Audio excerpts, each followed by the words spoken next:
Good evening, Maples family. Welcome to this Wednesday edition of Maples Connect. It is 6 o'clock on Wednesday, October the 14th. May? I don't know why I said May. I don't know where that came from. It definitely does not feel like May out there. But it's October the 14th. Good to be with y'all tonight. Sam Jones, Stephen Sparks with you tonight. And our producer is Brennan Ballard. Stephen, I thought we'd start off with another one of my fun-filled quizzes today. And I've got a good one for us. Let's go. This one is called, are you ready? This one is called Bible Name Changes, okay? Okay. So I'm gonna give you the, person's original name. And y'all tell me, those of y'all that are watching, comment down below, what did their name change to? This is gonna be a hard one. This won't be too bad. The first one's an easy one, okay, ready? Again, I'm gonna give you the old name and then you tell me the new name. All right, first one is Abram. Abram, that should be an easy one, right? All right, give me a few seconds for folks to comment. And the answer is Abraham. Abraham, very good. See, you can do this. It's easy. Wasn't there a song that we did as kids? Abraham, ham. Abraham, ham. Yeah. So. All right, here we go. Jedediah. Jedediah. That was this person's original name. Jedediah. You got me on that one. Surely you are wise enough to get this one. Those of y'all watching. All right, let's take a few seconds. All right, Justo, have you stumped? Yeah. Solomon. Jedediah became Solomon. Okay. Okay. Original name, Jacob. That was the original name. What did Jacob become known as? Yaakov. What did Jacob become known as? And Brennan, I know you're sitting right there. You can chime in as well. I don't want to leave you out. Can't leave out the producer. I got nothing. Especially since you were our special guest last week. So Jacob is the original name of, Stephen, you know it? Israel. Israel is correct. Very good. Changed his name after he wrestled with the Lord. He dreamed and he wrestled with the Lord all night. He touched his hip and caused his hip to come out of socket and he walked with a limp. And that's why there's a certain tendon in the hip joint that Jews will not eat. That's right. That is correct. And he lent his name to his people, the people of Israel. Yitzrael. Not the kind of effect you would think that after you wrestled with God that your name would be changed, but it's the way it was. Actually, all right, original it makes a lot of sense if you think about it. It really does, yeah. Identity, everything. Sarai. Sarai. S-A-R-A-I. Sarai. I don't know that one. Yeah, actually I do. Sarai. That's Sarai. Let's take about 5 seconds. This should be an easy one for those of y'all watching. Go ahead and comment, play along with us. Sarai okay, so from Genesis 17:15, Sarai became, what is our answer? Sarah. Sarah, very good. Sarah, storms are brewing in your eyes. Oh. Sarah. Okay. Original name was Daniel. Original name, Daniel. What was the new name?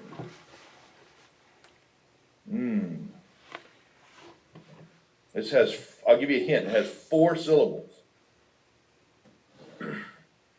4 syllables, all right. Think about it. Think about it. Some of y'all got your phones out and you're probably Googling or holding your Siri up to the screen going, what is that answer?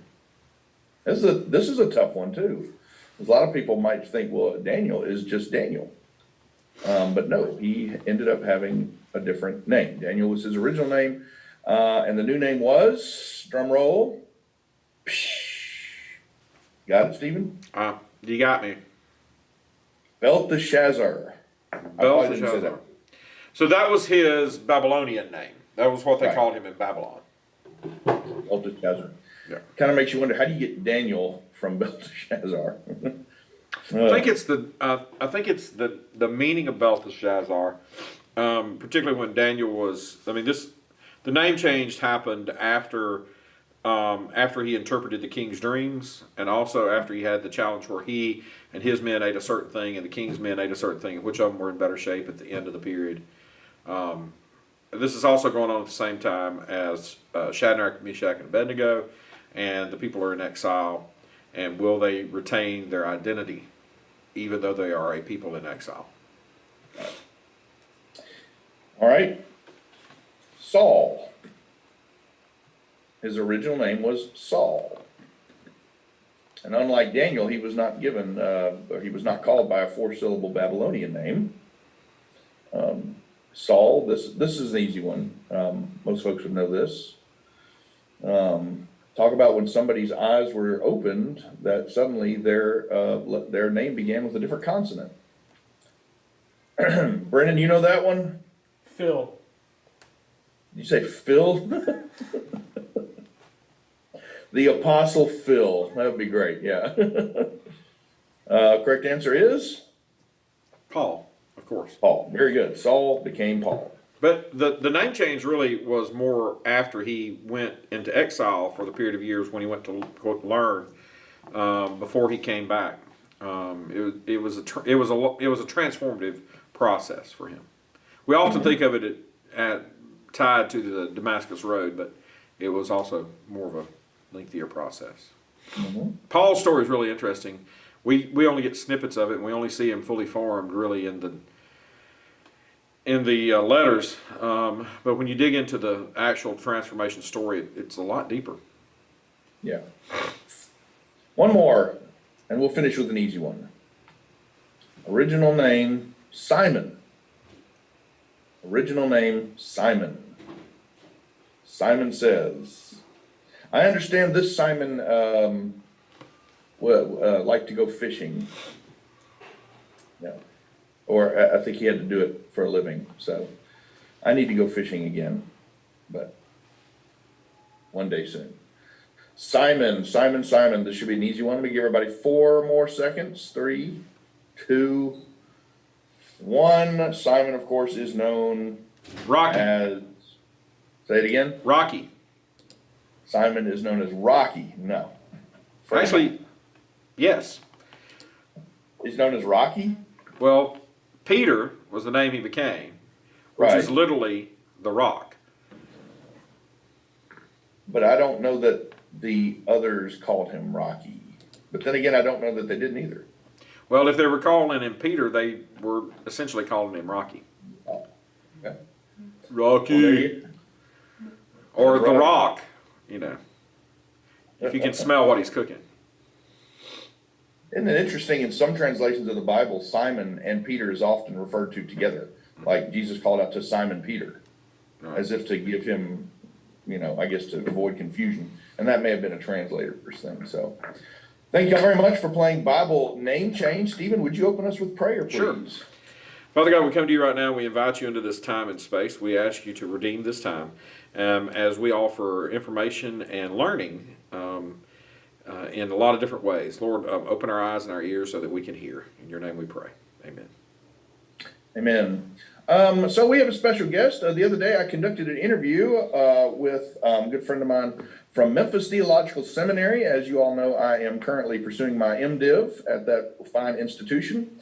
We've got an interview with Luke Waters, and Luke is a recruiter and an admissions associate at the seminary, and he's only been on the job for a couple of months. He was more than happy to talk with us And we had some folks, every time I post something on Facebook about my studies and things like that, I've had a couple people ask me, like, is there a way I can audit a class and do things like that? So that's one of the things I'm going to ask Luke about, as well as the degree programs offered. I'm going to let him brag on the seminary because he'll do it a lot better than I can. So let's go to that interview now. All right, everyone.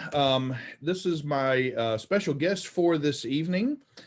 This is Luke Waters, and Luke is an admissions assistant and a recruiter for the seminary that I currently attend, Memphis Theological Seminary, up in Memphis, up on Union and Parkway.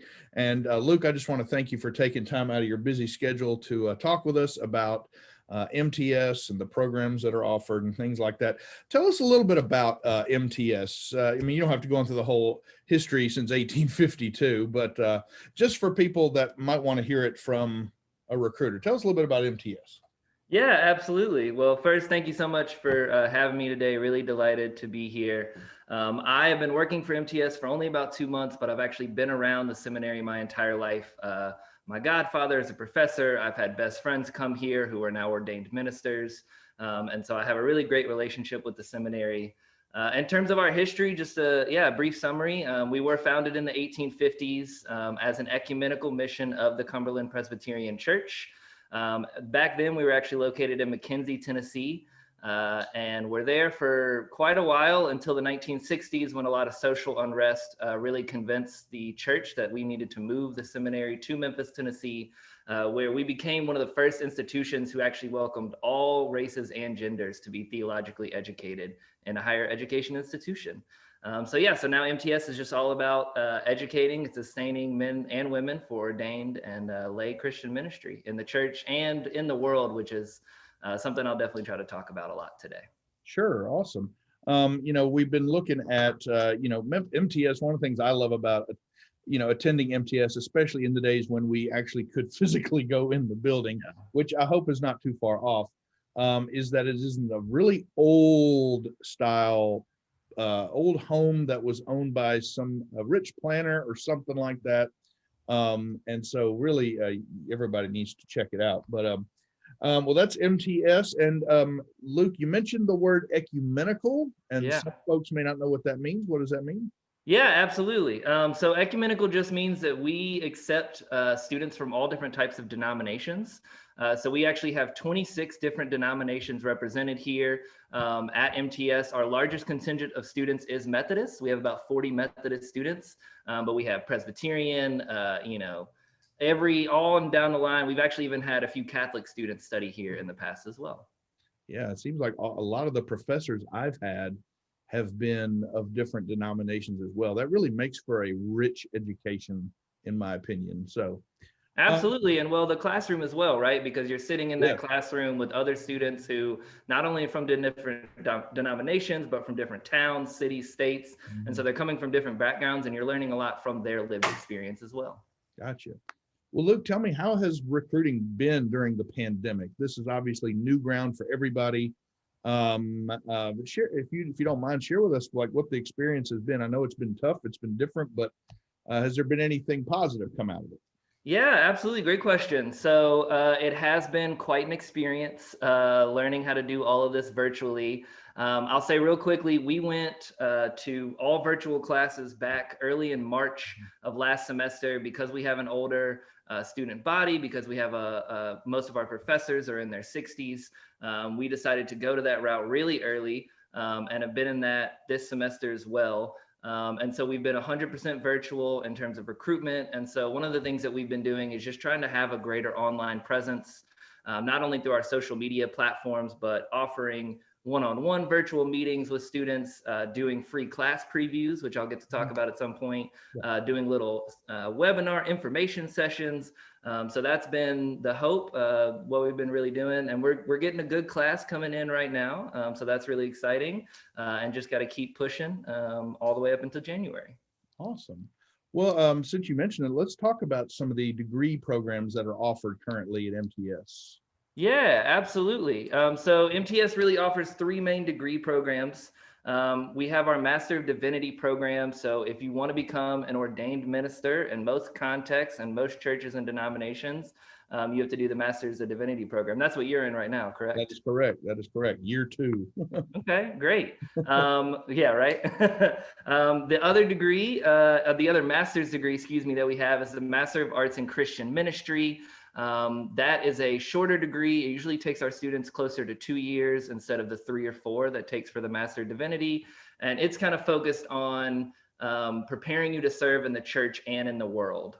So you can do Christian education, you can do social justice where you want to work for a nonprofit. Maybe you do youth and young adult ministry where you get to work with youth in ministry in the church or outside of it. So another master's program. And then finally, we have our doctorate of ministry program, which you have to have some sort of master's degree to apply for. We have a lot of different specializations in that as well. Some really exciting stuff that focuses on preaching or on the intersection between land, food, and faith, maybe even pastoral therapy. So lots of really incredible programs within the DMin as well. Yeah, and MTS, even before the pandemic, was already doing some work getting us towards virtual online hybrid classes. So I imagine that seems to be the new way to go, or am I right? Yeah, absolutely. So yeah, MTS for a few years has been offering a hybrid degree in both of our master's programs. Basically, you take 51% of your classes in person and 49% online. So that usually equates to you coming onto campus one time a month for 3 or 4 hours on a Thursday or Friday. That not only allows people who are working full-time professionally to be able to do these programs, but also people who are coming from Alabama, Mississippi, farther away states, where they only have to drive in one time a week, and they can either stay on campus or somewhere in the community. So we are planning to go mostly virtual for this coming spring, but we will definitely have hybrid programs going on in the future as well. Nice. Yeah, cool. So for those people that may not be interested in earning a degree, because I've had some folks kind of in my own church context express interest about maybe auditing a class just for their own, I guess, personal spiritual enrichment. Yeah. So what can you tell us about maybe having a class audit? Absolutely. Auditing is a huge thing at MTS. We have a lot of students come and audit our programs. And because we've been virtual this semester and are going to be mostly virtual, if not 100% virtual next semester, all of our classes are available for audit, which is very unusual for MTS. Normally, it's only about 40% of our classes are actually available for that. So auditing is really simple. It's a much simpler application. You are required to attend the class and participate in discussions, but you're not really doing the homework or that sort of stuff necessarily, although you can if you want to. Although I'm just saying, if you want the full experience, you That's right. do the work. That's right. Yeah, you should do some of the work for sure. But yeah, and the fee is much cheaper to audit a class. It's only like $400 for a course, and if you're alumni or over 65, it's even cheaper. Oh, great. And I've been I remember last year I've lost track of time, Luke, but when I was when I was in class, I was taking classes with a couple of people who said that they were going after something called the Netter's certificate. Yeah, absolutely. So we do have that certificate program, which is mostly for students who have not had the opportunity to attain their bachelor's degree, which we know is a thing for a lot of students around, but still want to find that theological education.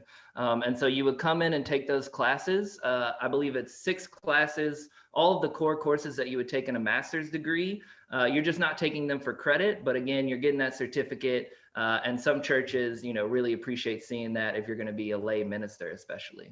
Exactly right. And I know it's like 4 or 5, 6 classes, and they're pretty much the basic ones. Yeah, Intro to New Testament, Intro to the Old Testament, Christian theology, things like that. Cool. And whether you're going to enroll in a degree program or a Netter certificate, you will be you're blessed by the professors at MTS. Yeah. And Luke, I'll give you a second to brag on some of our professors if you want to. I know you may not have been prepared for that, but I've got nothing but the world of respect for them. Yeah, absolutely.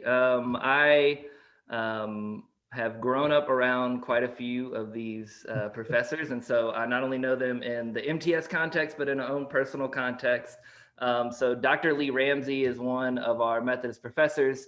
He's on sabbatical this semester, but I actually grew up with his son, who's also named Luke. Really great guy, focuses on mostly pastoral therapy and homiletics, but is also, pastor at Grove United Methodist in Covington, Tennessee. We also have Dr. Michael Turner, whose focus is really on church history and runs the Methodist House of Studies and focuses a lot on the Civil War and on, church polity and history throughout all that. And then just one more person that I really love is Dr. Crutchfield. He's the associate director of the Methodist House of Studies. He mostly focuses on Christian education and youth ministry. And he's also an ordained minister of the CME Church. And so he kind of wears a lot of hats within MTS.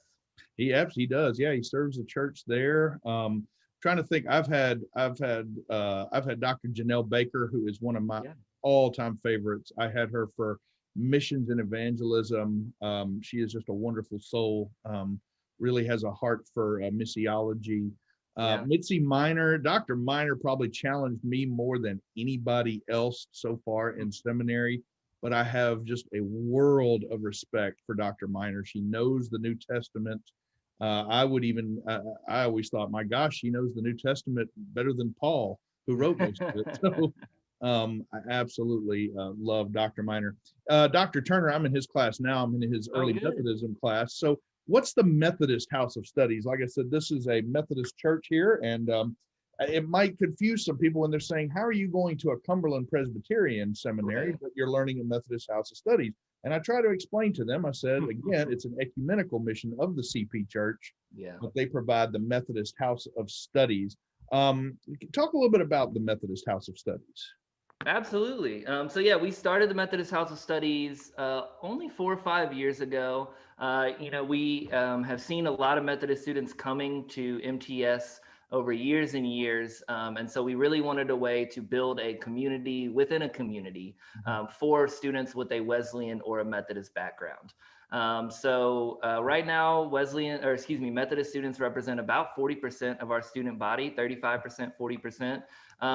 It's just a really great way for not only current students and professors, but also friends of the seminary to get together, to network, to build relationships, to learn from each other, and to build that, Wesleyan theological foundation so that when you're going out and serving in the churches and in the community, you really have that network built in from the very beginning. Right. And so I think that's interesting how there's just a 40% of a Methodist student body. Now that's, I'm assuming, Methodism and all of its derivatives, AME, Yes. CME. Okay. Correct. So the I lost my train of thought here, but looking at the number of students that are enrolled in Methodist House of Studies, as well as the remaining, how many denominations? Did you say 26 denominations? Yes, 26. What can you tell us? Like, what are some alumni, like the degree? Going back to you have an MDiv. Other than being an ordained pastor, what are some other things that some alumni have gotten into over the past few years from MTS? Yeah, what a great question. So our alumni are all over the place. That's one of the really incredible things about MTS, having the history that we do. It seems like every church in the Memphis community has an MTS alum somewhere. So we have we have multiple professors at the University of Memphis and Rhodes College who are teaching some sort of theological education at those universities.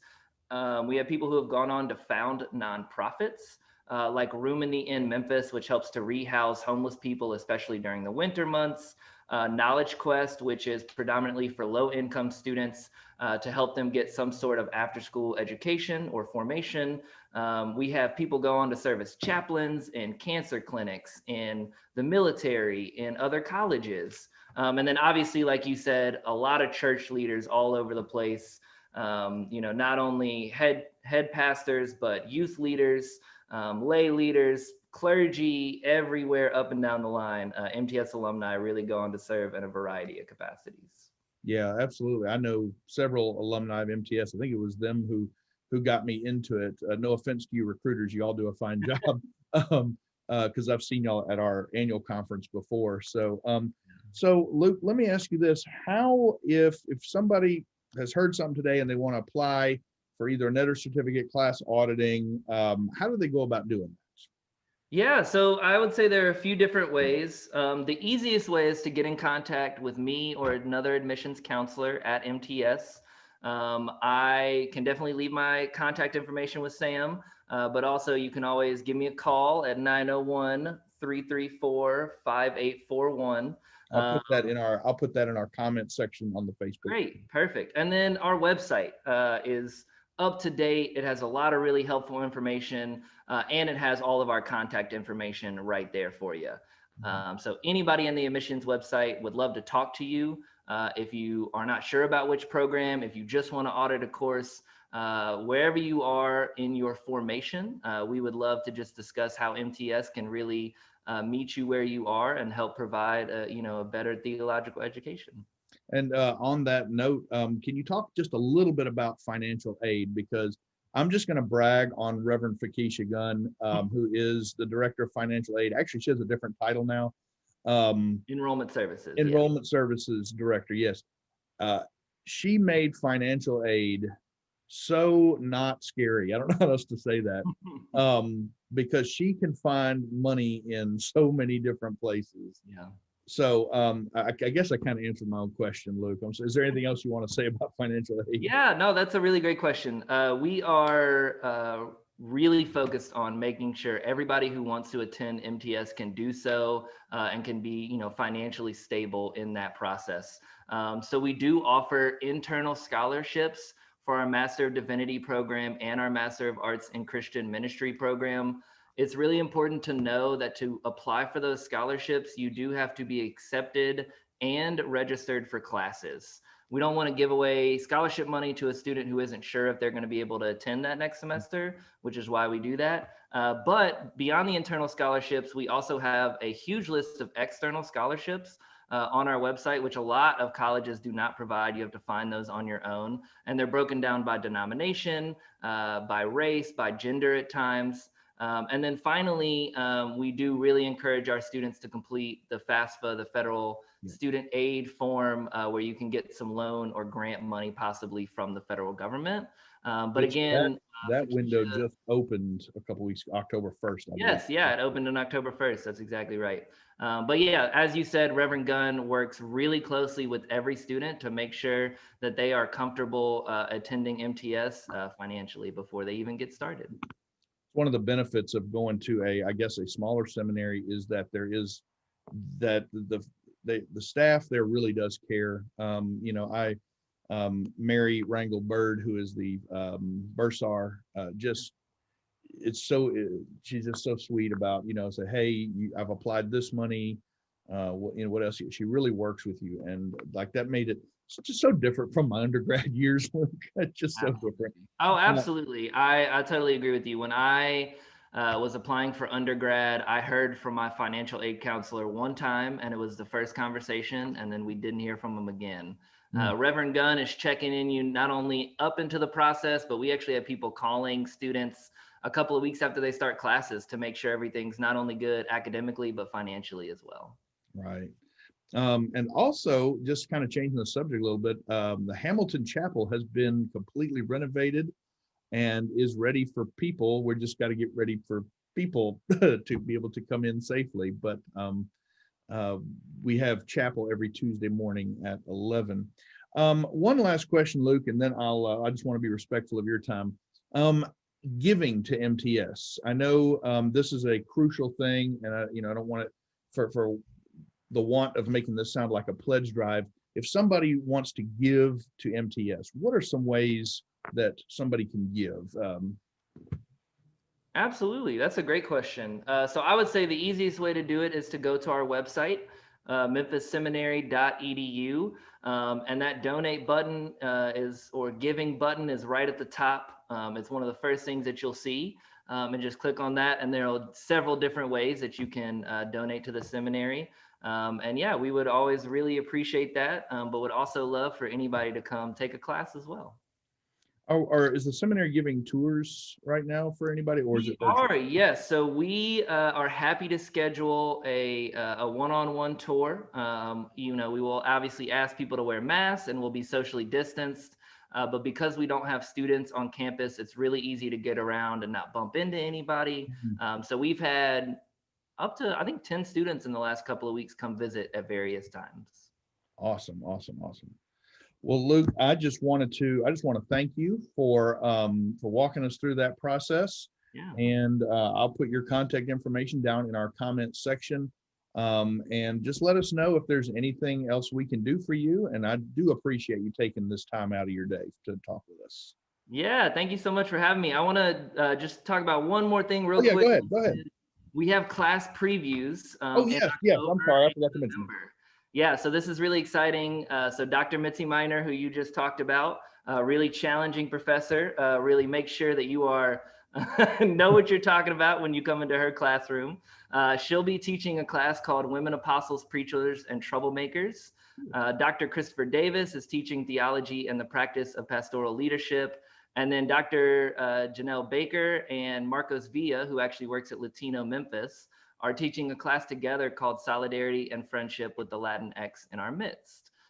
So these class previews can all be found just by going to our website. And yeah, you get to sit in for free and listen and see what it's like to attend a Zoom class. And then maybe it'll convince you to come with us at audit or full time. Ooh, I love that. Yeah. Oh boy. And I've actually had Dr. Davis's pastoral leadership class, and he's also wonderful, extremely entertaining. I cannot brag enough about the people at MTS. Nathan Brasfield up in the student services, he's just a totally phenomenal, great guy. Yeah. Well, I think that would be cool to be able to zoom in and look at a class. I mean, we have Zoom, we might as well use it. So yeah, I mean, how often do you get to attend a class from the comfort of your own couch? I mean, I've gotten used to it. So once the seminary opens back up, I'm going to have to, it's going to be a little different, but I do miss the drive. I do miss going in there and just taking it. I miss the 4-floor library. It's just such a great place. But well, thank you so much for sharing that, Luke. Was there anything else you wanted to share with us before we let you go? That was it. Just thank you so much again for having me, and definitely look forward to hearing from some people. Sounds good. Thank you so much, Luke. Have a good one. All right, that was a fun interview to do. He was so happy to do it, and it was just kind of cool to reach out there in the community and see what's going on, especially as far as theological education is concerned. So, Stephen, we got some things coming up. Tell me, and we'll probably bring Sarah on here in a couple weeks, the closer we get to this, but the sign outside says a drive-through trunk or treat coming up on Halloween, 3 to 5 p.m. What is a drive-through trunk or treat? Literally where you come through in your car and get to see the trunks, and the kids can dress up in the car and be in the car, but we limit contact, congestion, so as to remain COVID compliant. It is literally a drive-through trunk or treat. So it's just that simple, right? Mm-hmm. There's but the kids could still be dressed up, right, in the car and things like that. Trunks will be set out as normal, and we'll get into the specifics here, closer we get to it. Well, the big thing we need is, just so everybody knows what's going to happen, we need people to decorate their trunks and give away candy, except what we need on the candy side is to make sure that all the candy is safe, is that we need you to drop the candy off here, and we're going to pre-package it in Ziploc bags, and then we'll distribute it to everyone. So we really need an outpouring from you, church, to purchase large bags of candy and bring them to the church as much as you can, because we're going to end up divvying it out into Ziplocs and providing it for folks that do trunks. The other thing is we really need you to do a trunk. You won't be in contact with people. You'll be handing them candy, but you won't have direct contact with them. If you're handing candy out, you'll have on a mask, you'll have on gloves. We'll ask that each family that has one person handing out the candy doing those things. It'll be great, a lot of fun. We'll post pictures online of people as they come through. We'll celebrate it online, so there'll be a lot of cool stuff going on like that. But the two things we need for you to do is to do a trunk and to bring candy. All right, lots of candy. And like Stephen said, that's just to minimize, the contact. So Right. good stuff. That's exciting. On Halloween Day too. Yeah, That's 3 to really 5. cool. If you're I afraid, don't know. I mean, if you're like us and we're not going to let our kids go trick or treating, if you're concerned about, letting them get out and walk in the streets, if you're concerned about whose hand's been in that bag of candy before yours, then hey, we got a safe place, a safe way to do it, and you can still celebrate and have a lot of fun. Take pictures with your kids, the whole 9 yards, and it'll all be cool. Wait till you see Stephen's trunk. That's all I'm gonna say. Spandex. Yeah. All right, well, good deal. So make plans to do all that. Donate candy. You can drop them off at the church office at any time. And we'll make sure it gets to the right place, which means not to me.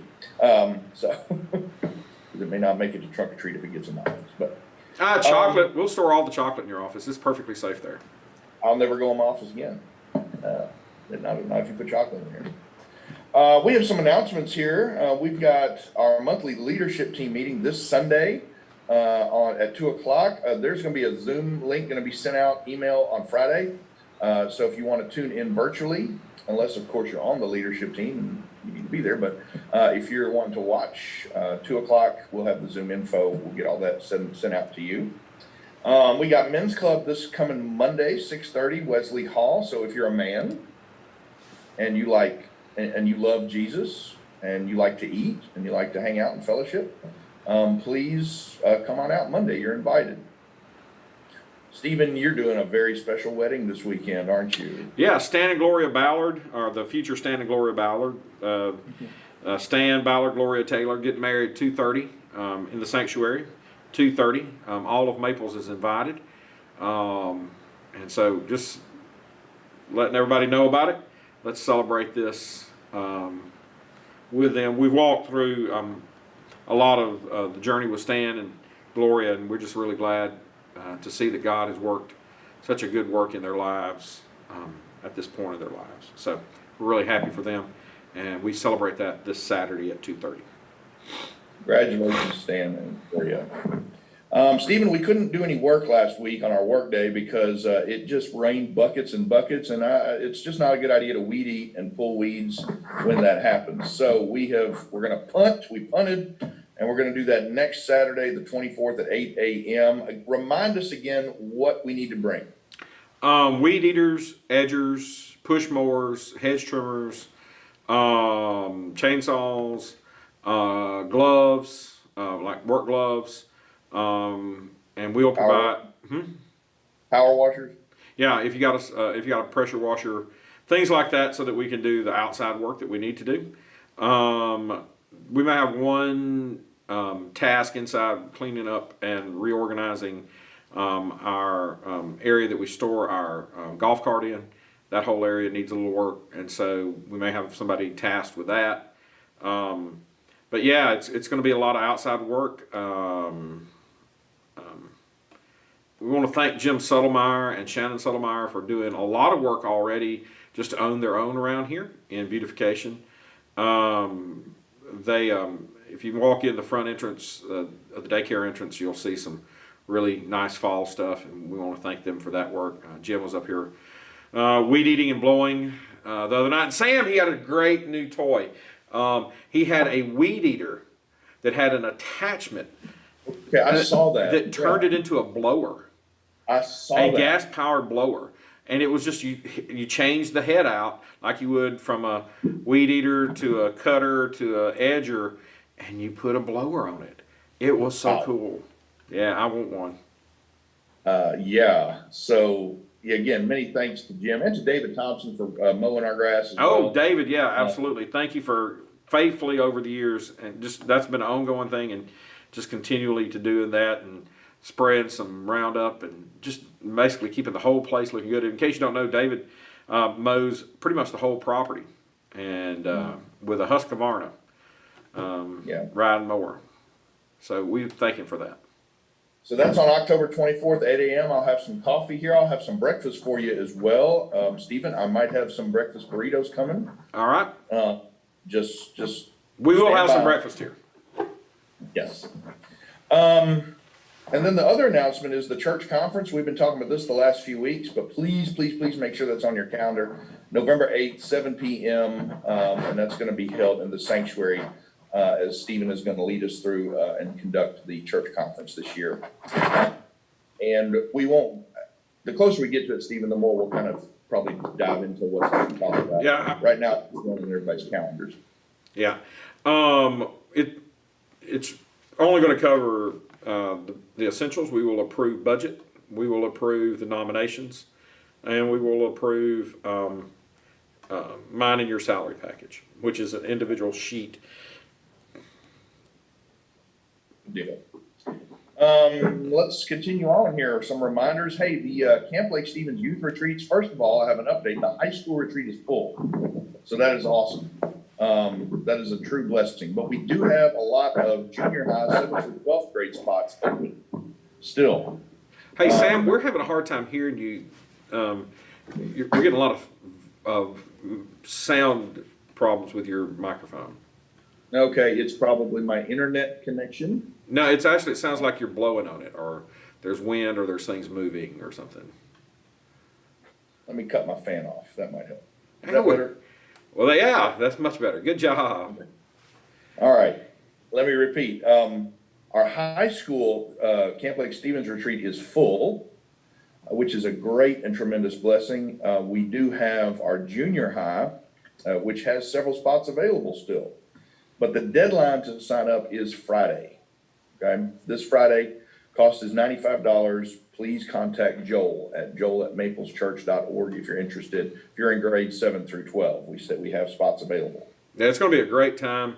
Chance to go down to camp. It'll be in November, so it ought to be crisp and cold and great. This weekend, we have some of our kids going down to the kids retreat, Camp Lake Stevens Children's Retreat. They capped it, I think, at 6 or 7, and I think we're full on that. So unfortunately, there's no more room for that one. But junior high is open. Senior high is packed.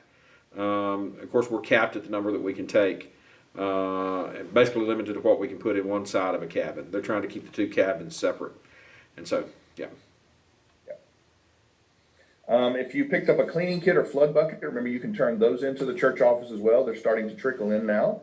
Yeah, we really need to get those done. We really need to get them to the warehouses and out to where they need to be. So we're going to be looking to, in the next several weeks, probably in the next 2 to 3 weeks, making a run over to Decatur to drop the flood buckets off at the Umcor warehouse over there. So pick up a bucket, pick up a lid. If you want to buy your own buckets, that's great. We have the lists here, or you can email us at the church and Jane will send you the updated list, or you can go onto the Umcor website, and it is on the Umcor website. And every time we do a flood bucket, you've helped one family recover from a disaster, whether it's a wildfire in the west, or it's tornadoes in Mississippi or Kansas, or if it's hurricanes on the Gulf Coast. Particularly Louisiana has been hard hit, and we have depleted our stocks, and so we need to replenish those. So if you can do it, they're pretty cheap, about $30, $35 for a bucket if you go and buy all the stuff. And we'd love to load up a big truckload full. Yeah, sounds great. We have about, I think, half a dozen or so have rolled in, have trickled in. So we appreciate your faithfulness in that. And the last announcement I have, Stephen, is I want to remind everybody, Brendan and I are kind of working on, well, actually, that's website. I'm kind of working on cleaning up some of our contact information. We have a lot of old emails that I'm working on purging. But I don't want to lose contact with you. So until I get your new email address, if you've had an email address change, basically, if you're not getting our constant contact emails or anything like that, please let us know. Just send us a message here on the instant messenger here on Facebook. You can email me, Sam, at mapleschurch.org. If you have moved, if you've got a change in phone number, it's real important to maintain some current records here. So I just wanted to kind of ask y'all to do that. again, if you've moved recently or had anything like that, just so we can make sure that you're staying connected with us in this quasi-virtual environment. So, Stephen, that is all I had. And if you're ready for some birthday shout outs, we can do that. Let's do the birthdays. All right, so today is October 14th. Today, I want to wish a very happy birthday to a former student of mine who is still in, or he may almost be graduated from the School of Pharmacy at Ole Miss. So I believe he is probably getting close to being called Dr. James Long. Happy birthday to you, James. Did you know James was the star student at Olive Branch High School in 2014? And guess who he picked to be his star teacher? I don't know. Rosemary? Not quite. She wasn't there yet. So he had to settle for me. So, Okay. So happy birthday, James. Also want to wish a happy birthday to Doug LeBaron on this day, October the 14th. Tomorrow, Chip Cavanaro, happy birthday to you. Chip, it's been a while since I've seen you. Hope you're doing well. I've been keeping up with you on Facebook. Happy birthday to you. Stephen, do we have a special birthday on Friday, looks like? Yeah, Lavinia Creek. We're just so happy to have you around, and just happy birthday. Another year, and so just want to lift you up and say, from all of us here at Maples, happy birthday, Lavinia. Lavinia and Bill are faithful virtual participants of our Sunday school, so I get to see their faces all the time. They've gotten more comfortable using the camera phone or the device they're using, so and they're doing very well. Happy birthday, Lavinia. Saturday, we have a hodgepodge of birthdays on Saturday. Boy, Saturday is going to be a lot of partying going on. Yeah, we got Jake Hines, Diane Dorr, Jill Culver, Lucia Nelson, Hillary Brooks, and Aaron Culver. Man, that is a swath of folks. Happy birthday to y'all. That is, yeah, so that's the 17th. Very good. Sunday of this coming week, we got Camilla Gabbard. Happy birthday, Camilla Gabbard. And Yancey Tyndall, he was a substitute teacher for us for a long time ago. Happy birthday to you. What do we got Monday? Dane Treadway and Tracy Lane. Happy birthday to y'all. Happy birthday, Dane. And Tuesday, last one, Miss Beverly Wilkes. Happy birthday, Bev. We're praying for y'all, holding you up in our prayers always. Absolutely, absolutely. Well, I want to thank y'all for joining us tonight on Maples Connect. It is getting near supper time. I'm getting hungry. I do want to invite y'all back tomorrow night at 6 o'clock and Friday night at 6. Stephen is going to continue to take us through his devotions on why revival tarries. It's been some good stuff this week. I know everybody's ready for the last part of it. And then don't forget to join me Saturday morning around, probably around 7 o'clock, I would say, because sunrise is getting later and later. So, and then of course, don't forget to join us in worship this Sunday. We'd love to have you. Steve, that's right. Stephen, do our sign off, our traditional sign off. Thanks for being here tonight. We'll see you later on in this week, and we'll see you Sunday morning. Know that God loves you, and so do we.